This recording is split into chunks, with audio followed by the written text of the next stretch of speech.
If you are the actual perpetrator and I'm a victim, then there's not much I can do. And so we would rather have power through our contempt than actually to have grief and feel even more fragile. Helping you design your roadmap to wholeness from the inside out. This is Win Today.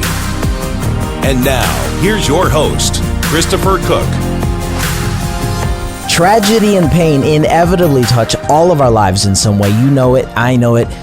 Folks, we long to feel whole, but more often than not, the way we've learned to deal with our wounds pushes us away from the very restoration we need most. Hey, friends, welcome to the podcast. Thanks so much for joining me this week for episode 276, where today we're joined by Dr. Dan Allender, who's going to teach us all about redeeming heartache, victim consciousness, and how our very familiar coping mechanisms create a false sense of health. Guys, we go into the deep end of the pool, so buckle up. Get ready to take some notes, actually.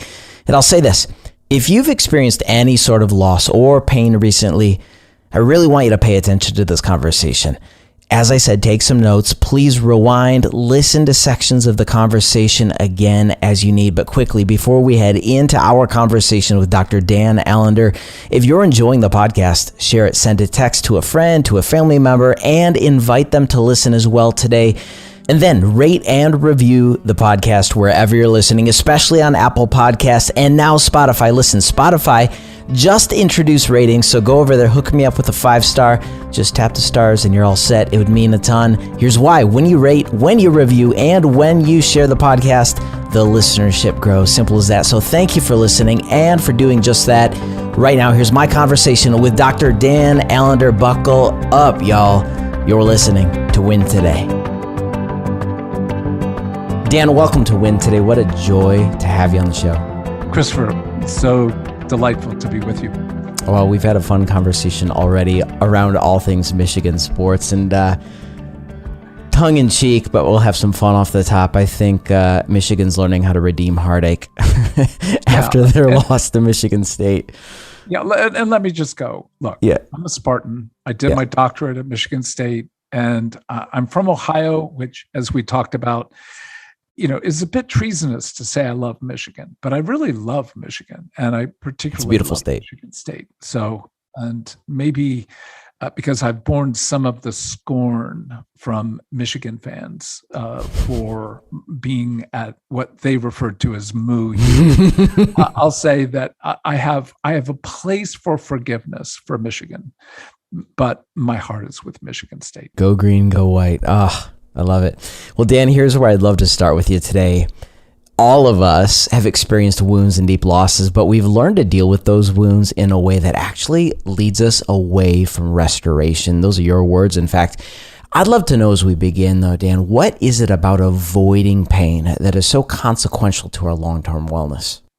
Well, I coming up in the next 24 hours, I'm going to have shoulder surgery, and I'm not fond of what I read about the physical pain that comes after, let alone the long, arduous process of restoration. So let's just say the fact that we're not fond of pain is because we were meant for Eden. We were meant for joy and for a kind of pleasure that was never ending. So in one sense, if we can start with that and to say, suffering was never meant to be something we encountered, yet obviously in a fallen world, it's inevitable. And in some ways, our desire to resolve or not enter it is righteous. Yet, here's the complication. Given that we do live east of Eden, then we've got to have an understanding that most of our efforts to escape pain are actually an effort to return to Eden, to sneak back into Eden, which apparently there are two rather fearsome angels blocking with swords, flaming swords, the way back. And all that comes down to our efforts to escape living in a fallen world because we're not fond of reality actually creates in the long run even more debris. To quote Ecclesiastes, eternity is in our hearts. There's something deeper than the neurobiological wiring to avoid pain, to pursue pleasure, right? Yeah, well, let's just say through this wretched COVID era, Sure. I, like many people, realized I'm not going to be in the gym. I'm not going to be working out in the normal world that I was in. And my daughter, who had joined the cult years before Peloton, basically said, we'll give you for your birthday and Christmas a part of it. You buy it. And I bought a Peloton. Look, anytime you work out, you're pressing the normal boundaries of comfort. And so whether you're an athlete, whether you work out, the bottom line is we actually know we have to press against the comfortability of our body in order to grow. And if we don't, we're going to decay even more rapidly. So we are afraid of pain, but we often choose things that do require pain in order to grow. It's where pain comes unexpected, where it brings us a sense of betrayal, like you shouldn't have said that to me, and you really shouldn't have. And I feel powerless. I feel like I can't stop the harm from continuing. Look, I can quit the Peloton. I mean, anytime I wish. I chose to be on it. I understand its regulation. I'm able, in one sense, to have no sense of betrayal, no powerlessness. But I think the deepest harm we encounter is that sense of a loss of love. And whenever you've got essentially betrayal, powerlessness, and shame, you have the makings of a taste of hell. So it isn't just pain we're avoiding, it's actually a taste of hell. And righteous that we wouldn't want to be there, but how we often attempt to, in one sense, restore or return, at least to Eden, actually creates more harm. Stay on betrayal, powerlessness, and shame, if you will. How do those typically manifest in our day-to-day? If people listening right now are saying, that really makes sense, but maybe throughout my day I've normalized experiences from my past in such a way that I don't even recognize dysregulation or dysfunction today. Spend some time on the three of those. I would like to propose potentially that they would manifest in self-protection and self-promotion, but I'd love to hear more. Totally. Well, think you're in a business meeting. You've got 6, 7 colleagues, and somebody heard you put words to an idea, and they take the idea and then develop it a little further. That's betrayal. And you're in a meeting where if you were to say, wait a minute, that's my idea. You took my idea. Well, you're going to look petty and not like a team player. So you feel powerless. And at one level, you want to kill this person. Another level, you want to cry. And all of a sudden, you feel a sense of shame for your own fragility or your own self-absorption. So again, it can be small t trauma. This is not what I would call one of the severe harms, but anytime you've got this threesome, betrayal, powerlessness, and some degree of shame, you're in an encounter of trauma. Now, imagine something as horrific as someone's groomed you. And that could be as a child, or that could be even later in life. So you've been groomed, betrayal. And they bound you to themselves in a way in which you feel like you're in such a bind, you can't go to the left or right. You're powerless. And then they violate you in some form, emotionally, physically, sexually. And you're now caught because you feel to some degree complicit. Yet on the other hand, you know that you're a victim and you feel crazy. It's easier to shut down and to go to what we often do. With betrayal, we blame ourselves. We shouldn't have been so stupid. Powerlessness, it's my fault. First time, your fault, my fault, the second, and from there on. So the moment we begin to turn to self-contempt, we've got, in one sense, a prolonged deepening of our own trauma. We've been traumatized, but now we re-traumatize ourselves. In one sense, as crazy as this is, as a means of getting back into Eden, we re-traumatize ourselves with a hyper-focused, critical spirit, in part to restore. How could we restore by blaming ourselves? Well, if I'm at fault, then it can be resolved. If you are the actual perpetrator and I'm a victim, then there's not much I can do. And so we would rather have power through our contempt than actually to have grief and feel even more fragile. Could you say that one more time? I mean, that last bit of that phrase hit me, and I want the listeners to key in on that. We have more power when we blame ourselves than when we allow ourselves to actually say, I am hurt. I feel lonely. I feel confused. The moment you own fragility of almost any sort, you feel more helpless. Now, notice there's a profound difference between being powerless and helpless.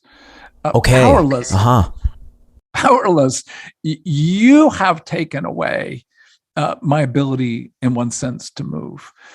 But helpless is, I can move, but I cannot restore myself. I cannot make my own redemption. I need help. So, I mean, a lot of people have a lot of power and they need a lot of help. So the two are just not the same. And a lot of people who have power actually need even more help than those who apparently lack power. So the ability to say, I am fragile and I need help is a very humbling thing. And yet we know, humility is the beginning, not only of, in one sense, restoration, but it's the ability of being connected to others, but we despise it. Perhaps overly simplistic. Why do we despise it? Well, if I've been harmed in relationship, then the fact is I can only be healed in relationship.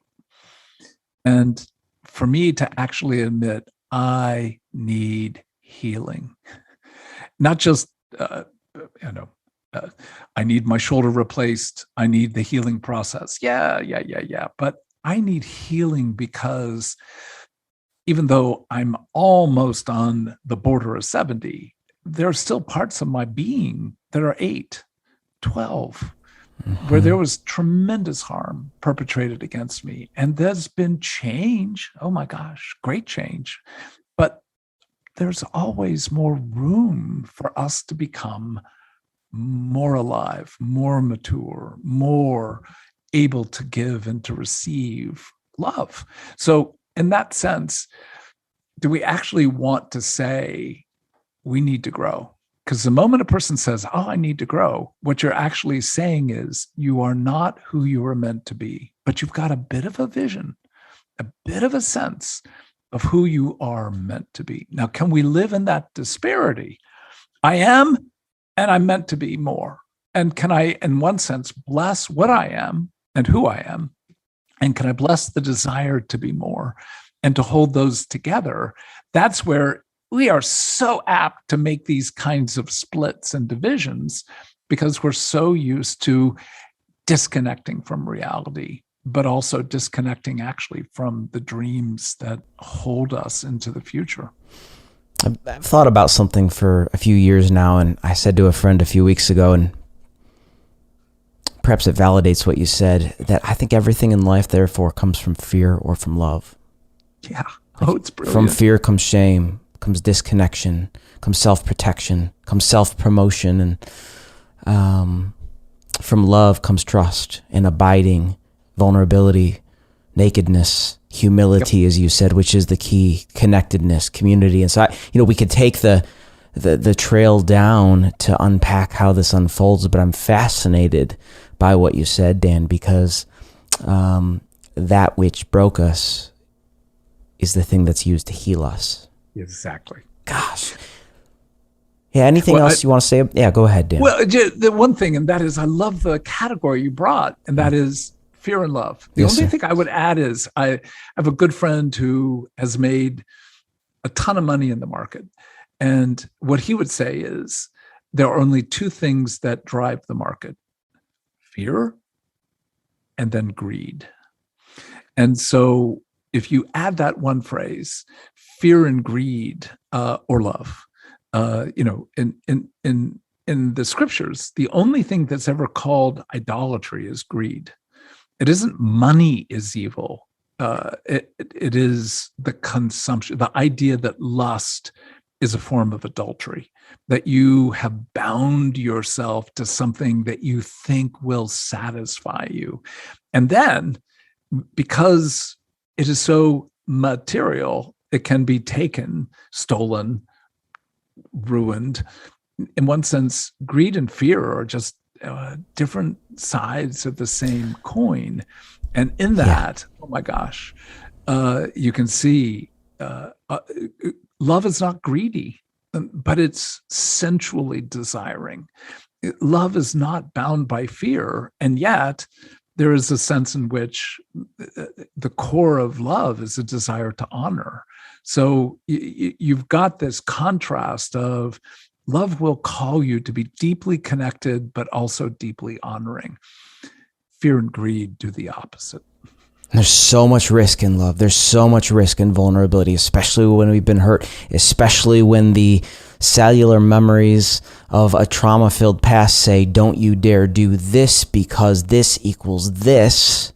We're back into that isolation. And, Dan, in fact, I love where you've taken this conversation in this way, because I want to ask perhaps you to teach the following in a more in-depth way. I think it's going to index us toward the meat of today's conversation even further.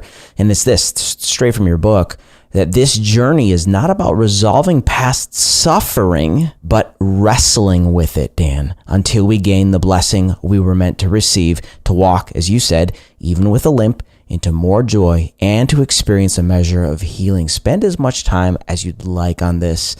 That is a paradigmatic shift from how we are wired to operate in a pain-filled world. It is. I love the way you put it. It's just so essentially counterintuitive. I remember the first time I took up motorcycling, and like a bicycle, if you're going to turn the bike to the left, you take the handlebars and turn to the left. It's the opposite for a motorcycle. And that is, if I want to turn to the right, I turn the handlebars to the left, which moves the bike, in one sense, the physics of the bike to the right. It's a very quick move, but nonetheless, it is essential to be able to make, shall we say, a good turn. And in this sense, Jesus goes, if you want to find your life, give it up. And I'm going, no, that sounds like, it's nice religious poetry. Doesn't sound practical. Yet almost every element of, we'll just call it life, let alone sports, there's a certain counterintuitiveness to the process that once we begin to grasp that as almost a spiritual principle, it doesn't make it any easier, but it also alerts us to, if we think we're going to find life in a certain way, step back. You think you're going to find life in this marriage? Step back. You think things will finally work if you get this job? Step back. Again, the marriage or the new job, it's not wrong, but can we at least step back and say, the image that you brought is the wrestling of Jacob. It is such a staggering story that it blows my mind every time I think about it, that the angel of the Lord, what Christians would call the person of Jesus, of course, wrestling with him in a way in which he doesn't actually beat him, but on the other hand, doesn't let him win. So God will always take you to a draw. There's no sense in which God will muscle you into maturity, but also he doesn't relinquish and sort of let us easily gain what we demand. So to step back, what Kathy Lorzell and I in this new book, Redeeming Heartache, attempted to do is to say, look, trauma leaves you in some ways in these archetypes, like an orphan, like a stranger, like a widow. Now, can we actually look at what it feels like to feel like an orphan and a stranger and a widow? And if we can enter the reality of where harm has brought us with some degree, none of us are fully honest, but with some degree of greater honesty, what will we begin to face about ourselves and the trauma that we've endured if we can see some of the debris? What I think the answer is, it brings us to a new grief, but also to a new sense of, hell no, this is not what I want. I could do more this, that, or the other. And will it satisfy? No. Well, then what do I want to do? What do I really want to do? And so that's part of our task is trauma inevitably. And when I say trauma, I'm really back to those three words. What has brought you betrayal and powerlessness and shame is whatever we come to call a traumatic either event or process. And in that sense, trauma always brings some degree of fragmentation. It brings this sense of numbness and isolation. So really what we're talking about is, how does an orphan feel? Fragmented. How does a prophet feel? Deeply numb. How does a widow feel? At loss, almost caught in shame because she knows, or he knows, love will never be. Love will never be again. And so we've got to have enough honesty to name what is true about our unique suffering and enter it with a level of integrity to be able to go, I'm going to walk these hallways. I'm going to go sit in that room. I'm not going to just wallow, but I'm open to facing at new levels the harm I've endured. And then to ask, I think you put it brilliantly, how have I protected myself? Understandably, but also in the long run, creating even more debris. And if I can stay and let grief be present, even to a small degree, but also honest. So can I be open to grief with honesty? There's something truly transformational when that begins. Wow. Open to grief with honesty is something I think I want to poke on just a little bit more with you, Dan, because and it leads me to connect an earlier thought you had regarding the stories we tell ourselves, and it requires integrity, wholeness, honesty, confession. And folks, that we've talked about this on the show here before. Confession isn't simply saying you're sorry. Confession is telling the truth.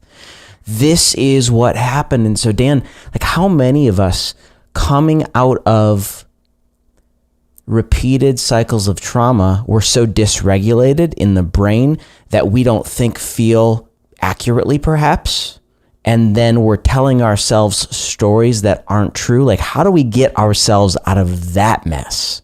Well, think of you again put it so well, integrity, wholeness, but the problem is I'm fragmented. So, if I take my cup, I'm not going to, and I shatter it, it's not whole. Right. My cup doesn't have integrity. But here's the dilemma. When we are encountering past, present, future, a sense of fragmentation, do we have enough integrity to actually confess we're fragmented? And that sense of, I can't pretend.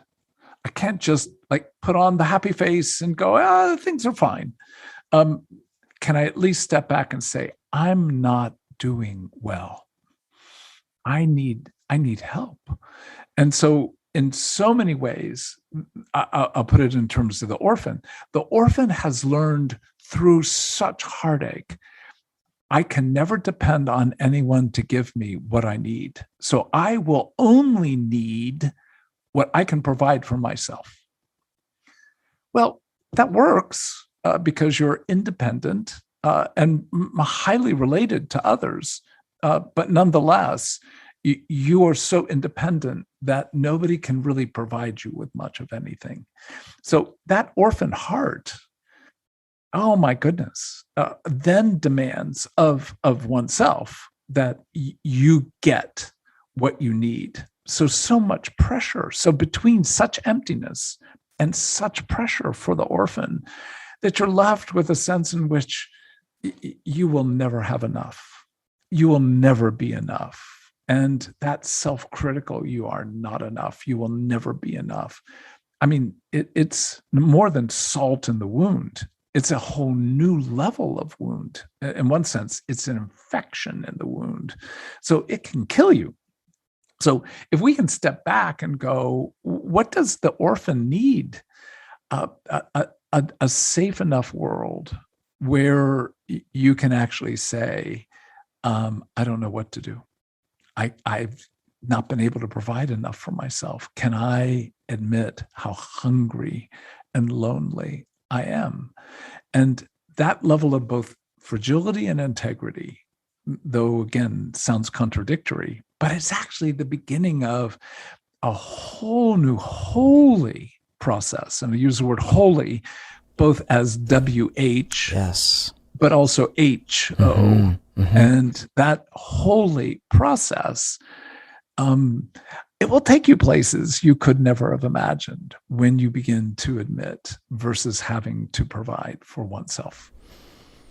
It is one thing, Dan, to believe that you don't have enough, but it is an entirely different systemic traumatic experience to believe in the core of your being, in your spirit and soul, it's not what I haven't or have done or don't have or have. It's just me. I am not enough. That level of systemic belief system is, as you said, like an infection. Mm-hmm. And we'll get to the redemption part of this in a moment, but I want to put a pin in that because folks listening right now, hundreds of you have written to say, yeah, Chris, all these strategies sound really good and work, but what do you do when you go to sleep at night and say, I, in and of myself, am not enough to cope with the demands of reality? So Dan, that leads me to ask this question then, because again, if we've lived with or under the guise of unresolved disappointment, ungrieved losses, trauma, etc., and they get normalized after a while, we're unable to distinguish between regulation, functional, and dysfunctional. Shine a light on some common trauma responses in life that many of us just might overlook. Yeah, well, I think, again, this frame of, do I have the ability to provide for myself? And the answer is, to a degree, but not much.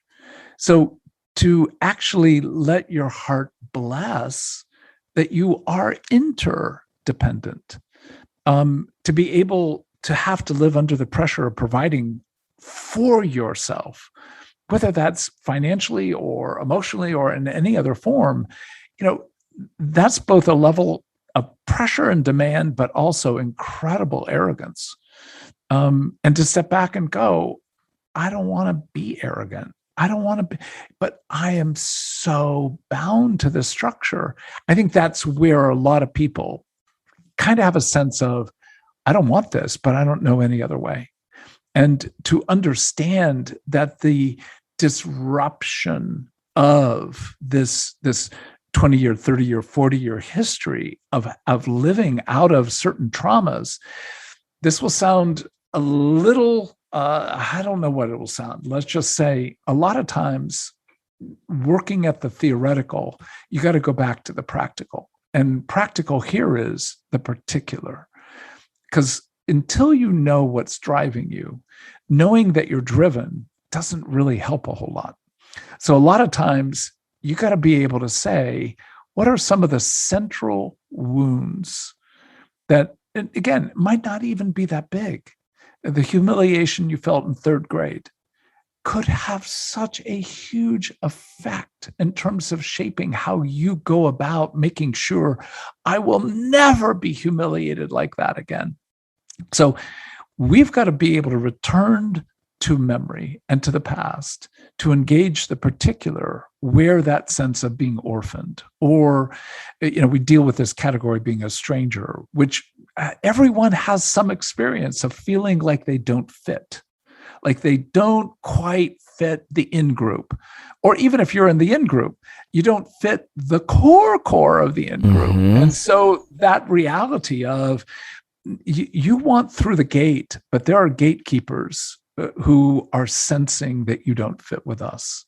And that fury, that, again, demand and fury so often permeates our younger parts. And that's an important category. Neurologically, we're not talking about an inner child. We're talking about we actually have a congealed sense of what we felt when we were 6 and we were abused. We might not even have it in our explicit memory, but we have what's called implicit memory, which is more body memory. And that it's shaping how we engage life. Literally how we pick a partner, how we go to work, what we choose to do. Yes. It's so often the unaddressed parts, often called the unconscious, but it's actually more accurate to call an embodied, not conscious memory, yet shapes. So often all this sense of, I know I'm going in directions that are not helpful. Can we stop and begin to say, can we begin to look at some of the central events of betrayal, of powerlessness, of shame that has formed something of your way of being in the world? And as we go back to that, again, what research has indicated, which is fantastic, is that we've got to engage these stories up to 20 to 30 times with the grief that's there, with the anger that's there, before our brains literally, not metaphorically, literally begin to be rewired. So a lot of times we're in patterns, relationships that you can behaviorally change, but neurologically, cellularly, you're not going to change by mere behaviors. You got to re-engage the story and its impact. And culturally, we know that that's sometimes what people do in therapy, but we don't do this as part of our marriage, part of our friendships, part of our ecclesial church environment. We don't engage our past. We assume it's already been resolved, or if it can't be resolved, better to be cut off. And it literally binds us into structures that end up creating, damn it, just great harm. Correct me if I'm wrong. It sounds like you've sort of popped the balloon on willpower and self-help. They help, but they will not turn the key to transformation. I think about what Paul said. He said, what I want to do, I don't do. I don't have the willpower to cause this deep transformation because, neurobiologically, I think about the fact that the limbic system, the subconscious, is 1,000,000 times more powerful than the conscious executive function of the prefrontal cortex. So I'm like, I want to do this, but guess what? Cellular memories, all these traumatic memories are saying, nope, this is the tape playback, and this is how you're going to respond to life. Any thoughts? Oh, God, just a glory and plasticity. Yeah. Thank you, God, that my brain can change. So, when you see in like Romans 12, the beginning, we change by the renewing of our mind. But that's not just our, as you put it so well, our left frontal lobe. It's not just Broca's area. It's not just the left hemisphere. It's actually the right hemisphere. It's actually our limbic system, which we don't have any direct control over. But we can engage by how we breathe. Oh, isn't that hilarious? We can change part of what we are encountering by the way we breathe. And then, how about that? In Hebrew, ruach. Oh, come on. For the spirit, and pneuma, it's breath. It's breath.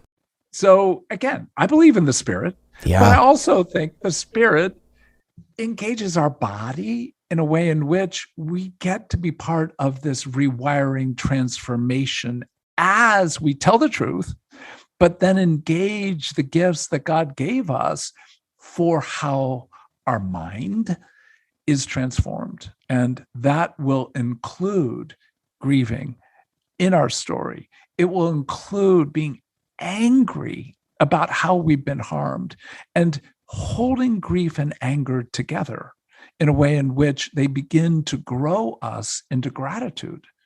And gratitude isn't, I'm grateful I was past abused. It's grateful that indeed, even with this harm, that the orphan, the stranger, the widow, as we talk about widow, is the person who's known something of love and has been lost, and therefore limits oneself to say, I will never risk again. So when you begin to put words to those categories, grief and anger, and you begin to let the ruach, the spirit, the pneuma, breathe in us, literally, we learn to breathe. We learn to care for our bodies. There is something that begins to happen, not just for our body, but for that sense of who we are as a person. And I just don't know how to say it loud enough. Change never comes easy. In some ways, the cure almost feels worse than the disease. Nonetheless, through a process, there is something of restoration, reconciliation, and I think the word that I keep wanting to come back to is, there is joy. There is joy. It doesn't erase death. It doesn't erase sorrow, but joy held with sorrow actually becomes even more powerful than just mere happiness. In my own life, I've so learned, especially in the last 8-9 years, that the pathway to peace has never been found around pain, but instead through it. Mm-hmm.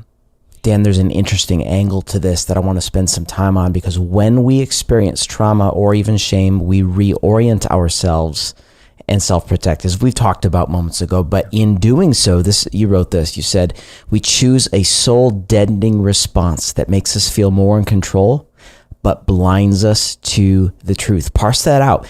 Though we feel more in control, we're blind to the truth.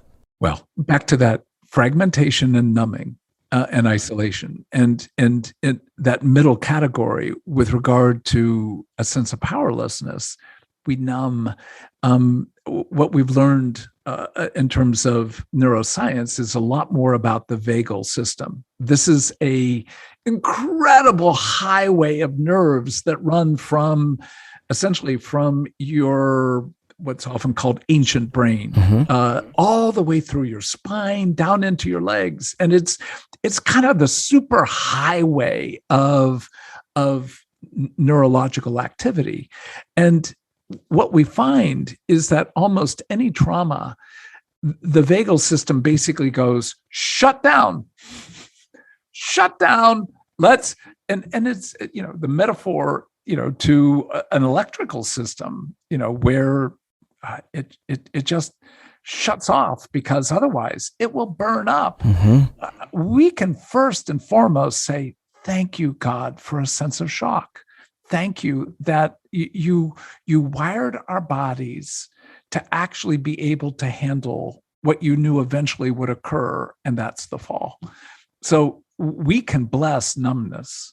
The dilemma is where numbness becomes our protective shield beyond the event, almost to the structure of how we live in life.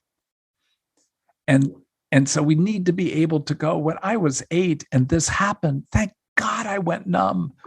Thank God, gratitude. But now I learned through repeated exposures that the only way to survive this crazy world was to remain numb. Now I've got to begin to mess with that neurological pathways, the internal sense of this has been something of a choice without even awareness it's a choice. And then to come back and be able to go, oh God, I don't want this. I don't want to be detached, to be above. I want to be in, like you, incarnate. And I don't want to be that, but I do want to be that. Can I even bless and own my ambivalence? If I can do that, then I've seen it therapeutically, certainly seen in my own life.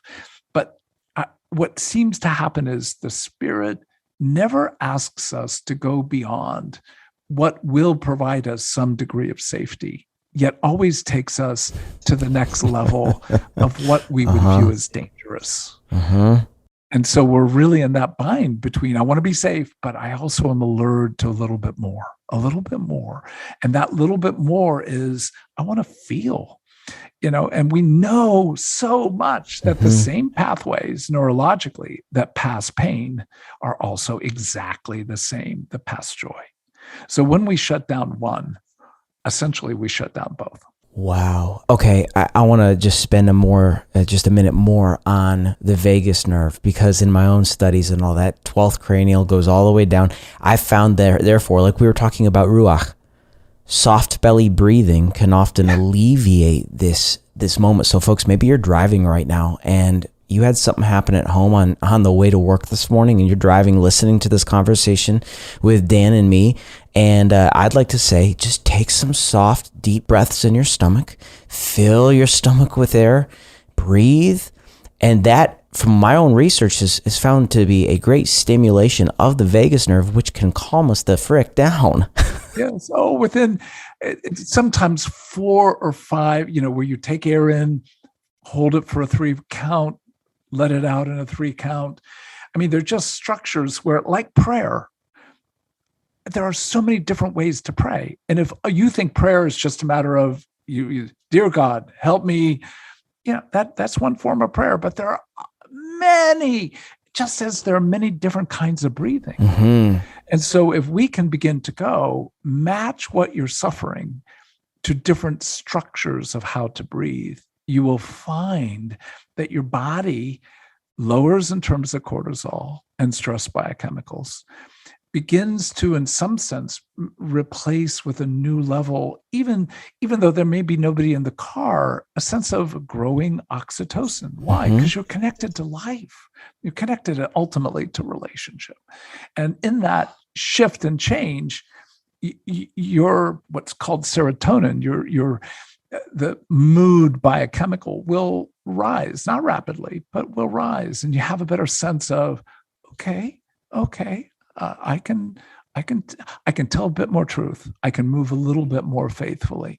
So when we begin to understand our body is as much spiritual as anything we think of as being spiritual, and for us to actually honor that we are the temple of the Ruach, well, then breathe your temple, baby.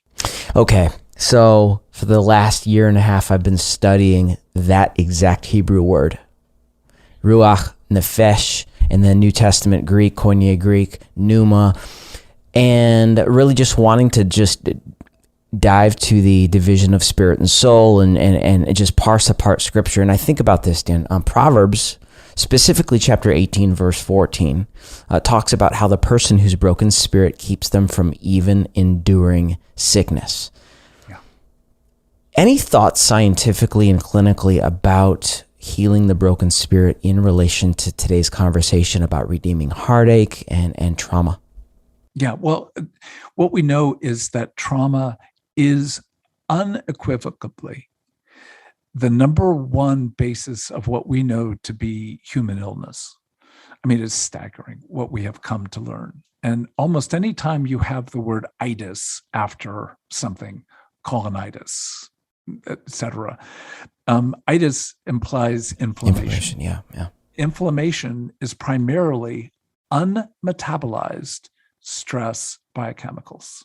Whenever there's trauma, there's stress biochemicals. Cortisol, adrenaline, noradrenaline, catecholamines, all that's pulsing through your body. If you don't care for that, I'm not saying it's poison, but it's for a purpose to move you in the midst of danger. But unmetabolized, it almost becomes a poison that we have seen clearly related to many different kinds of cancers, heart disease, diabetes, arthritis, etc.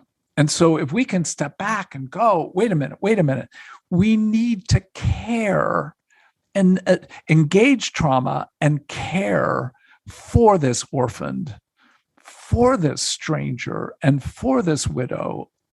And if we don't, there will be not only no transformation, there will be debilitation. And so, like, I remember years ago, a hygienist telling me I needed to floss. And I'm like, yeah. And she said, do you know what plaque is? And I'm like, yeah, it's sort of the black stuff in your teeth. She goes, no, it's a living microcosm.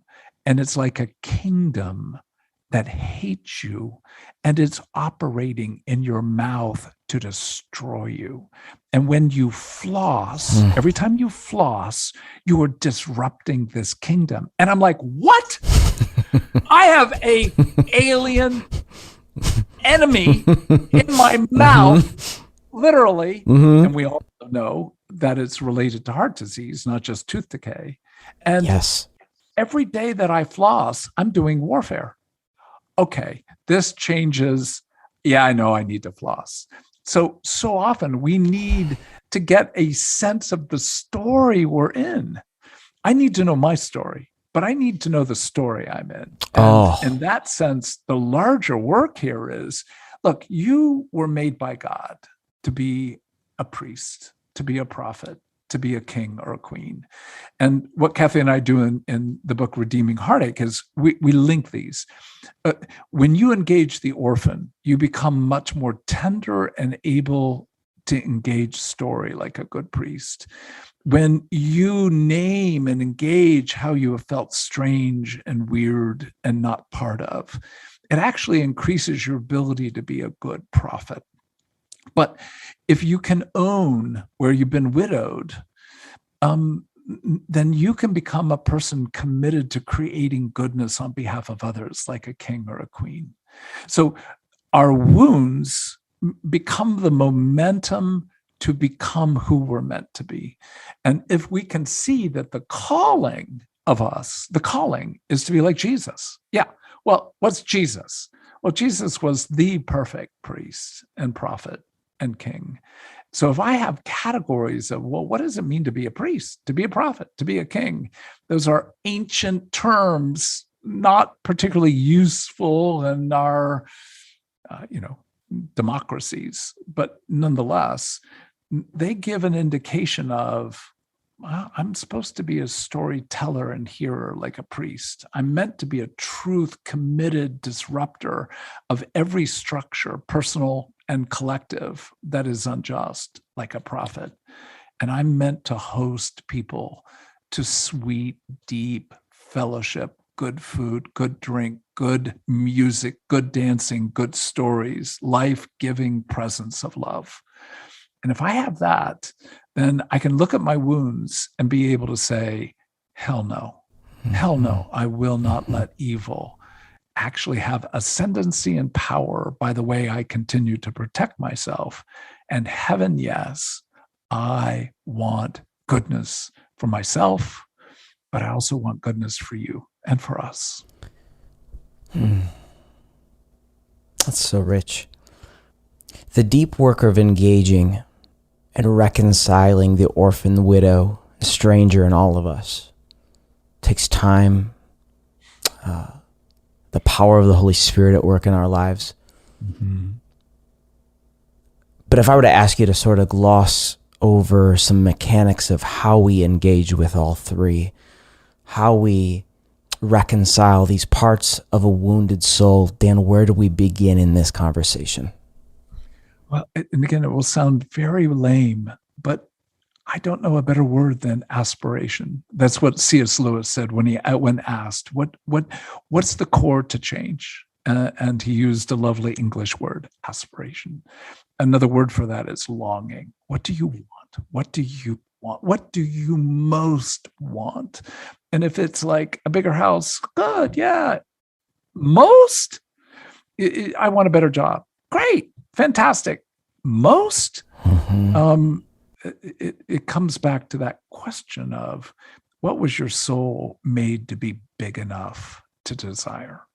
And that's where our dreams become no less than, I want, a new fly rod. Yeah, that's good. Mm-hmm. Don't minimize and sweet gifts of physicality, but you were meant for more than a new fly rod or a new marriage or a new or whatever. The bottom line is you were meant, and though this will sound very ethereal, you were meant for God. You were meant for a level of playful joy, being beloved, and being free. Now, what does it mean for you to yearn and risk? And if you will, intentionality arises out of desire. So when you put your heart to say, no, I will not live as I've lived, great, now begin a journey. And in that disruptive journey, you're going to have moments where things are just crappy. And there are many other words I would use, but just crappy. So engage it, tell the truth, own it, and then be so aware of what you have done historically to try and escape reality. And as you disrupt that and go, I'm not going to go to that glass of wine. I'm not going to eat another bowl of cereal. The wine's fine. The cereal's fine. But I know what I'm doing when I go for it right now. Yeah, the underneath. Yeah. And now, will you open yourself to this, I don't know a better word for it than this learning journey? And at least within the framework of our language, will you start looking at your orphaned and stranger and widowed heart and what brought that about? And as you begin to wrestle with this, all I can say is God shows up. It sounds like a very ethereal category, but God shows up with those who desire to meet. Ask, seek, and knock, and it will be given to you. And I know when I'm not asking. I know when I'm demanding. I know when I'm not seeking, but I'm kind of looking. But you begin to go. There are a lot of ways I've lived in my life where I'm not true, and therefore, why would I expect the ruach to, in one sense, work in the way that the Spirit works? So all that to say, this is a good journey, and there's so much pleasure and joy to be had. I don't want to miss it. And that's where you begin to go, well, then put aside those things that are not childlike, but childish, and allow yourself to stop demanding milk and eat the good food. Now, the good food is going to require of you to engage everything we've been talking about, truth, story, shame, and all that begins to open up to a deeper, far deeper level of freedom.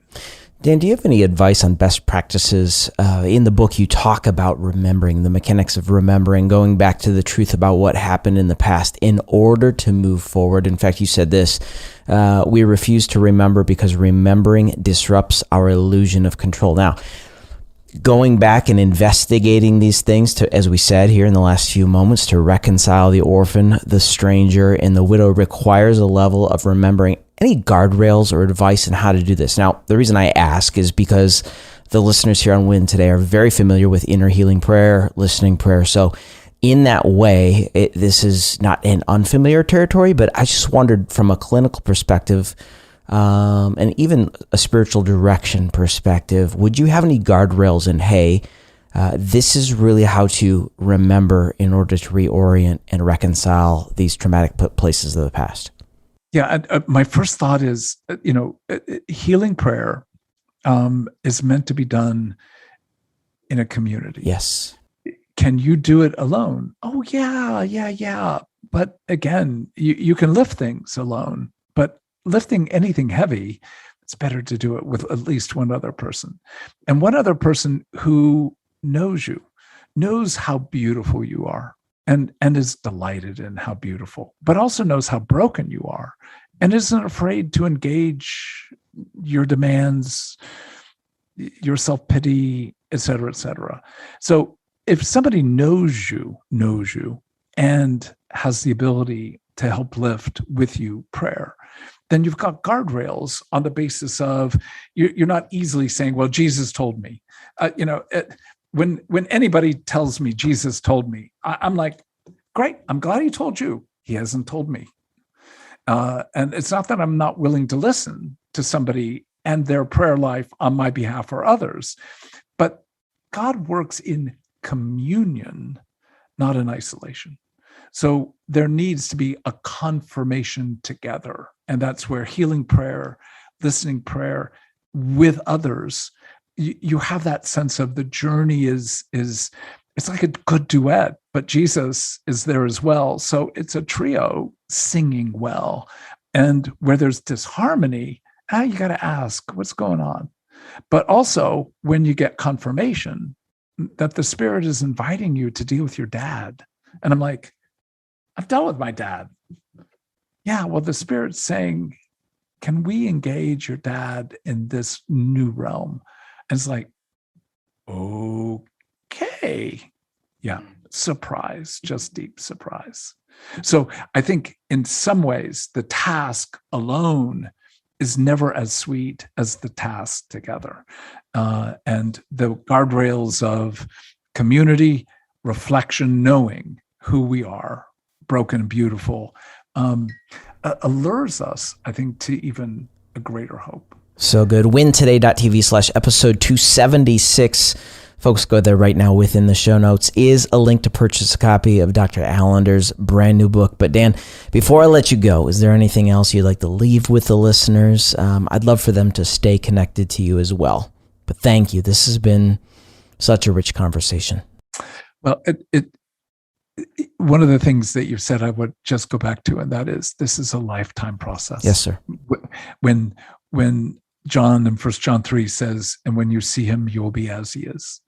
That's our end goal. But until then, I see very opaquely, see very much through a jar that does not give great clarity, but that doesn't mean I don't see.